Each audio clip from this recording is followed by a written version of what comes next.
በዶሮ ይሆናል። ሰላም ጤና ይስጥልኝ።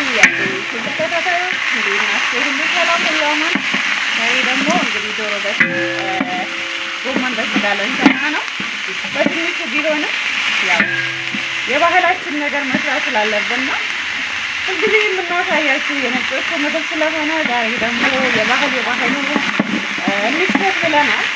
መጀመሪያ እንግዲህ የምናደርገው ስጋውን በደንብ እዚህ ላይ እንጠብሰዋለን። በደንብ አድርገን ድስት ማድረግ አለብን። ስጋው ከመጨመራችን በፊት ድስታችን በደንብ መጋል አለበት። ሲግል በባዶ ሳይሆን የሆነ ግማሽ ሲኒ ዘይት ወይም ደግሞ አንድ አራተኛ የሲኒ ዘይት ሲጨምሮ ይሄ በረዶ ቤት ስለቆየ ትንሽ ከብለል እያለ ነው። ሰለማመጡኝ አይነት ነው። በራሱ ጊዜ ስለሚፈልስ ችግር የለውም። እዚህ ጋር ደግሞ ነጭ ሽንኩርትና ቀይ ሽንኩርት ሚሪ ወይም ስያፍ ተከትሎለታለሁ አብሬ ልጠብሰው ማለት ነው። ቀጣዩ ፓርት አብረን ገናኝ አሪፍ ላይ ከኢትዮ አዳማ። ኦኬ አሁን ይሄው እንደምታዩ ስጋው በደንብ ጥብስ ብሏል። ደግሞ ውሃው ጨርሷል። ስለዚህ አሁን ውሃ ቀንሳለሁ ማለት ነው።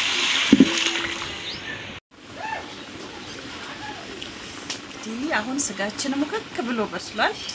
መጀመሪያ ጠበስበስ አድርገናል በደንብ ጫው ጨምሬያለሁኝ።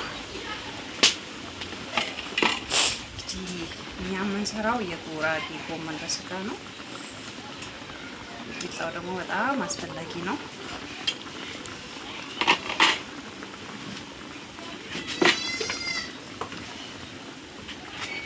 ቅቤ ደግሞ ለሽታ ያስፈልጋል። ቅባት በጣም ስለሌለው ስጋው መካከለኛ ስለሆነ ነው የምጨምረው ቅቤ። በጣም ቅባት ያለው ስጋ ከሆነ ቅቤ አያስፈልገውም።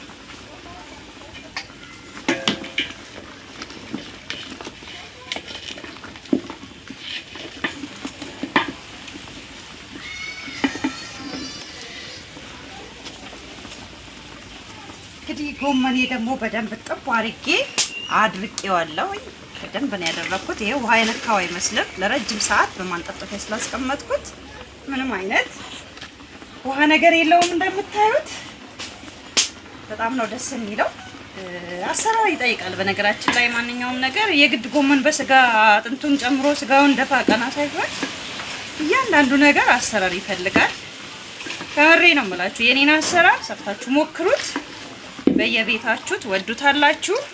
ሰላም ለኢትዮጵያ፣ ፍቅር አንድነት ለሕዝባችን እያልን አዳነች ኢንተርናሽናል ስፔሻል ፉድ ዩቲዩብን ምርጫው ይሁን። እንግዲህ እድሜ ልካችን ያው የአረቦቹን የነጮቹ ምግብ ነበረ። አሁን ደግሞ የባህላችን ምግብ ሰሞኑ ተያይዘናል። አዶ ዩቲዩብ ነኝ። እንግዲህ እጆትን መታጠቡን እባኮትን አካባቢውን ንጹህ መሆንና የሚሰሩበት እቃ ንጹህና ደረቅ መሆኑን እንዳይረሱ እያልን መልእክታችንን እናስተላልፋለን። ሰላም ለኢትዮጵያ፣ ፍቅር አንድነት ለሕዝባችን እያልን ፎሎ ማድረግና ላይክ ወይም ደግሞ ሰብስክራይብ ማድረግ የደወል ምልክቱን ማብራት እንዳይረሱ። እንወዳችኋለን። መልካም የትንሳኤ በዓል። ባይ ባይ።